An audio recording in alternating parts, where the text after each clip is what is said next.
બાંધકામને મંજૂરી આપવી? આજની કારોબારીની અંદર આમ તો સામાન્ય બધા મુદ્દાઓ હતા કે આરોગ્ય વિભાગના જર્જરિત બિલ્ડિંગોને ડિમોલેશન કરવાની મંજૂરી આપવાની હતી. બાકીના અમારા બાંધકામના 21 કરોડ જેવા કામને પણ અમે આજે મંજૂરી આપી. સિંચાઈ વિભાગના 4 કરોડના કામો જે હતા એમ કુલ મળીને 25 કરોડના કામોને આજે અમે કારોબારી સમિતિએ મંજૂરી આપી. સાથે સાથે વાત કરીએ જે જિલ્લા પંચાયતનો જે ફેરવણી માટે જે ખર્ચાની વાત હતી એની માટે તપાસ કમિટી નિમાણી છે, એમાં કઈ આગળ કાર્યવાહી થઈ શકે? હા, જે તપાસ કમિટી નિમાઈ ગઈ છે અને વખાણી પાણી પુરવઠાના કાર્યપાલક ઇજનેર આની તપાસ કરી રહ્યા છે. પણ સામાન્ય રીતે હજી આપણે એને તપાસ આપી અને 15 દિવસ થયા, એટલે એ એમની ટીમની સાથે તપાસની કાર્યવાહી ચાલુ છે. અને જ્યારે તપાસ પૂરી થઈને જે રિપોર્ટ આવશે એ રિપોર્ટ સમક્ષ આપણે રજૂ કરશું. કેટલા દિવસમાં તપાસ પૂરી થશે? સામાન્ય રીતે એમને તપાસ તો 1 મહિનાની અંદર પૂરી કરવા માટે ડીડીઓશ્રીએ સૂચના આપેલી છે, ડીડીઓ સાહેબે.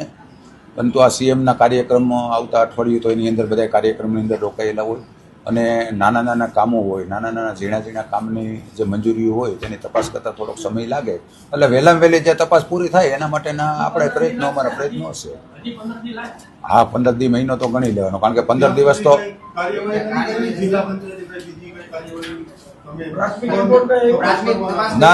ના હજી એને શરૂ કરી છે તપાસ, એને શરૂ કરી રહી છે ને, એટલે આપણે પ્રાથમિક રિપોર્ટ નથી આપ્યો. પણ આ સીએમનો કાર્યક્રમ જે છે 13 તારીખનો એ પૂરો થયા પછી આપણે એને અઠવાડિયામાં એમ કે 20 તારીખની આજુબાજુ માગશું એની પાસેથી.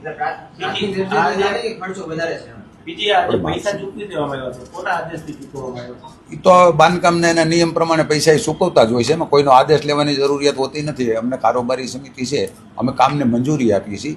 બાકી ચૂકવણું કરવું, પેમેન્ટ કરવું એ તો બધા જે તે ડિપાર્ટમેન્ટના અધિકારીઓ જ કરતા હોય. અને એને આપણે 20 લાખ રૂપિયાનું પેમેન્ટ ચૂકવું છે, 84 લાખ સામે. એમાં અલગ અલગ જવાબ આપવામાં આવે છે. માનો કે જવાબ આવ્યો હોય કે 19 લાખ ચૂકવ્યા, તમે એમ કીધું 17 લાખ ચૂકવ્યા, ડીડીએમ કે 22 લાખ ચૂકવ્યા. એટલે માની લ્યો એને 20 લાખ રૂપિયા ચૂકવા હોય કે 22 લાખ રૂપિયાને ચૂકવા હોય તો એની ડિપોઝિટ ને બધું ટેક્સ ને કપાતા એમને ઓછા જ પૈસા મળતા હોય. પણ વાસ્તવિક મેં ચૂકવ્યા એટલે એના તમામના જવાબ અલગ અલગ આવે છે.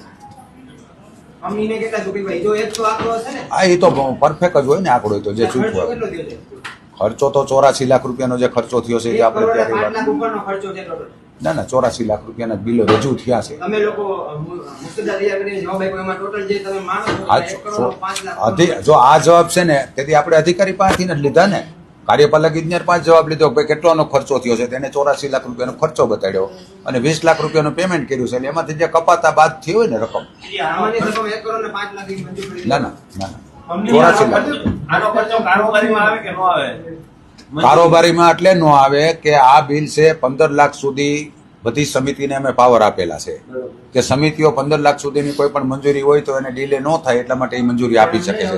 15 લાખ ઉપરનું કોઈ પણ બિલ હોય કે 15 લાખ ઉપરનું કોઈ પણ ચૂકવણું આવતું હોય ને, જે મંજૂરી અર્થે આવતું હોય તો અમારી પાસે આવે. અને આ જે મેન્ટેનન્સ જે આ જે ફેરવણીનો ટ્રાન્સપોર્ટનો જે ખર્ચો થયો છે એ રેટ ઉપર થયેલો છે, ટેન્ડરથી નથી થયેલો. કે જે 12 મહિનાના વાર્ષિક ભાવ રજૂ કરેલા હોય એમની પાસે આ કામ કરાવેલું હોય, એટલે એ લાખ કે 2 લાખ, લાખ કે 2 લાખના જ બધા બિલ